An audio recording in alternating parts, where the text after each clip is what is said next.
Yes, I think a lot of people notice I'm the only one that doesn't have a company or business behind my name. And I was joking around beforehand, it's probably because I have too many things to list. My name is Val Plagge, and I raise corn, beans, pigs, and kids in north central Iowa.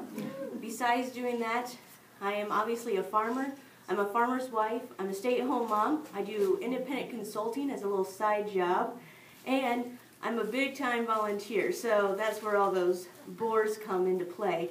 And another thing that characterizes me is that I'm a to-do lister. Anyone else here make to-do lists? All right. Yes, I love making to-do lists. I love crossing them off, or I actually do them on my phone, so I delete them. It just gives me satisfaction. And I have to-do lists that need to get done every week. But then I also have this to-do list that has things on there for when I get time to do it. Well, I never really get time to ever make it to that list. But I'm happy to say that this year I crossed one of those items off my list, and that was to create a Farmer's Wife blog. And today I'm going to be talking about how I got started making my blog and maybe some points for you to think about if you'd like to share your story via blog. I got the motivation to actually cross that item off my to-do list by being a member of the 2012 DuPont Young Leader Program. This is a program where a farmer or a farming couple is selected from 26 different states and Canada, and they get together a couple times in the year and they work on leadership training and policy training. It's just a way of networking with farmers from across the country and Canada. Can't forget the Canadians. They were a fun group. Anyways, after that first class session in December, on the drive home, my husband and I both felt really motivated to share our story.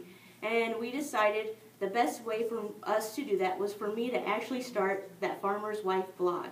And we had to come up with we had to talk through a couple things before I got started. And that's what I'm going to share with you today. The first thing that we needed to talk about or think through was what was going to be my focus. Obviously, at the very beginning, I listed off all the different things I do, and it's like, oh, what am I really an expert in doing? Well, I guess what I'm an expert in doing is being a farmer, being a farmer's wife, which is a whole different level of being a wife, and also being a mom. So those were going to be the target audiences we were going to try to hit with my blog. Next was to come up with a title. A couple of years ago, I learned about elevator speeches at a leadership conference. And right then and there, that's when I came up with that I raise corn, beans, pigs, and kids. It always gets a laugh. You guys laughed earlier today. So I'm like, perfect. Title of the blog right there. The next thing I needed to decide was if I was going to enter the world of Blogger or WordPress. Now, people are laughing out here because I know there are Blogger people out here and there are WordPress people out here. I am personally a Blogger person, and that's mainly because I use Google and Gmail. So it just seemed like a natural fit for me to use Blogger. Now, I know there are pros and cons to both. You can talk to people afterwards on what they use, and I'm sure they'll tell you a whole story on why you should use one or the other. Now, the big grunt was, what was I going to post about? You know, how, when, and where. Right away, I decided that I was going to have a goal of posting 3 times a week on my blog. Why 3 times? I personally check other people's blogs once, maybe twice a week. And if I go onto somebody's blog and they haven't updated their blog since the last time I was on there, I lose interest. So I decided 3 times a week was a good goal to set, because hopefully that meant every time a person went in and checked my blog, there would be something new for them to look at.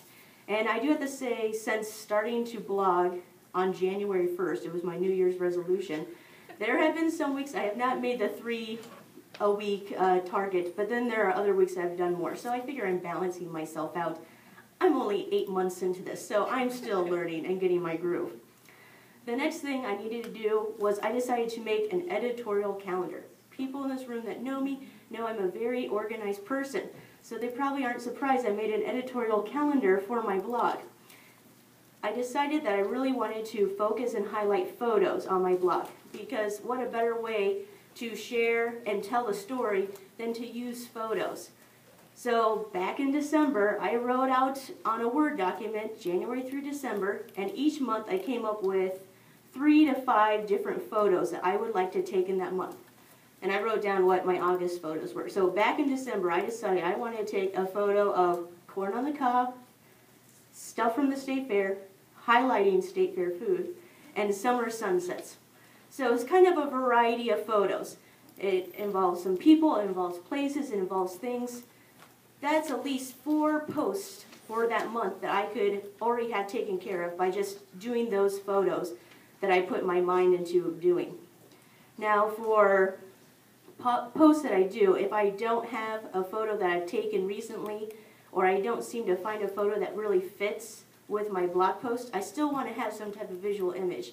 And so, actually just a couple weeks ago, I found out about a website called photopin.com. And this is a searchable, free photo database that you can use, and it's promoted with bloggers, photopin.com.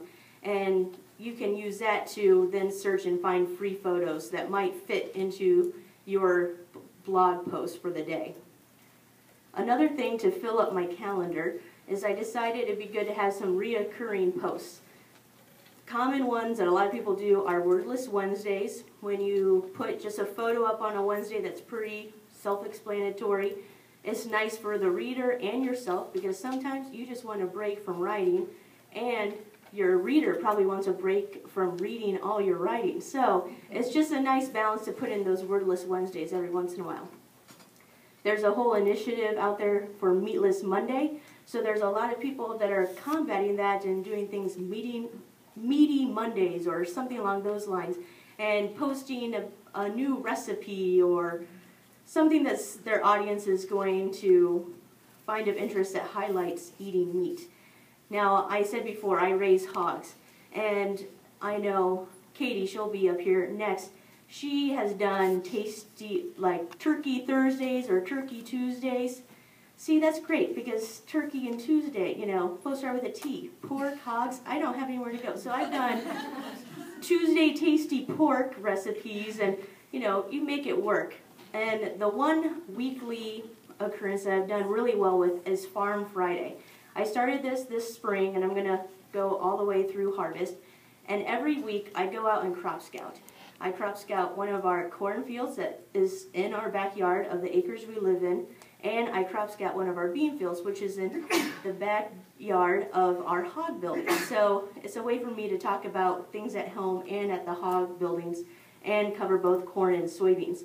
And I have made it almost perfect every single Friday doing my Farm Friday update. And I go in there and I crop scout and I show people what the corn actually looks like. The first time I actually pulled out the ear of corn this year, it was about an inch long. And I had a lot of people make comments that they never had even thought about that you could actually see an ear of corn that big. So I'm hoping that it's highlighting some aspects of agronomy for those that maybe have never even thought about looking into it. And this year with the drought, you can definitely see how at the very beginning our crops were looking really great and they were just charging through it all, and here lately have kind of dipped back a little bit and have suffered because of the drought. Another thing that I do with my posts is that I want to be sure to share them on social media. I mainly shared it on Facebook and Twitter, and if I have a hard time actually being there if I don't have time in the week to actually post it on Facebook or post it on Twitter, if I'm busy on a Friday, which happens, then what I can do is I can schedule posts out ahead of time and then also schedule tweets and Facebook posts via TweetDeck. And so I utilize that a lot to make sure that my message is always going out there. And I find that scheduling posts really does help you stay on your target if you do a 3 times a week goal. Now the last thing, I just want to share a couple tips that I've learned in my 8 months of blogging that hopefully you would find beneficial too. The first thing is to not be afraid of connecting with others on social media. People that you want to read your blogs, you should be connecting with them. If that's either through Twitter, following them on Twitter, if they have a Facebook page for their business or their blog, like that. Also, if they are bloggers, make sure you follow their blog and then comment on their blog. I know I had a friend of mine that has blogged for a couple of years, but kind of goes in and out of actually doing it, and she's like, how do you get people to comment on your blog? I'm like, well, I comment on other people's blog, and that gets the ball rolling. And Katie's going to fill in more next on how to really develop those relationships. The second tip I actually learned from Darcy is that you should post around 11 o'clock your post, because that's the time of the day when most people are probably on their Facebook or Twitter. 2 reasons: they're either bored at work and they just need a little break before it's time to eat, or they are getting ready to eat and they want to do a little Facebook and a little Twitter time before they go out and eat. So 11 o'clock is a great time to post, because you'll get everyone to look at your post before they go out for dinner. And the last thing is just to make sure that your blog is easy to read and navigate. Make sure that it's clean and crisp and simple. Sometimes blogs seem to be a little too much and a little too overwhelming. And so just check out your fonts and colors and backgrounds, and ask other bloggers that you respect to check out your blog and have them give you points on how to make your blog better. And with that, I will end because I'm out of time. But thank you guys very much, and I hope you guys all start blogging and sharing your story after this afternoon.